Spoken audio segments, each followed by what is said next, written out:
Afternoon, good evening, right? এই তিনটা হচ্ছে গ্রিটিংস এবং মিটিং এর জন্য, রাইট? কোথাও যখন তুমি কারোর সাথে সাক্ষাৎ করবে বা কিছু প্রেজেন্টেশন করতে যাবে, তখন এই তিনটা সময়ের জন্য এই তিনটা ইউজ করবে, যে good morning, good afternoon, good evening. এখন প্রশ্ন হচ্ছে রাতে কি বলবো? Good night? No, never, not. রাত্রে মিটিং এর জন্য বা প্রেজেন্টেশনে গিয়ে কখনো গুড নাইট বলা যাবে না। গুড নাইটটা হচ্ছে ডিপার্টের জন্য। সন্ধ্যা থেকে রাত অবধি যদি তুমি কার থেকে ডিপার্ট হয়ে যাও, বিদায় নিয়ে চলে যেতে যাও, তখন তুমি বলবা গুড নাইট। এখন গুড নাইট বললে তার রিপ্লাইটা কি হবে?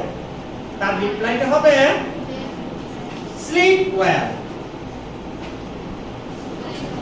স্লিপ ওয়েল, অথবা have a sweet dream, have a sweet dream. Okay? Now, repeat after me. Good morning. Good morning. Good afternoon. Good afternoon. Good evening. Good evening. Good night. Good night. Good night. Good night. Sleep well. Sleep well. Or have a sweet dream. Right? Good morning, good morning, good afternoon, good evening, good night, sleep well, good night, have a sweet dream.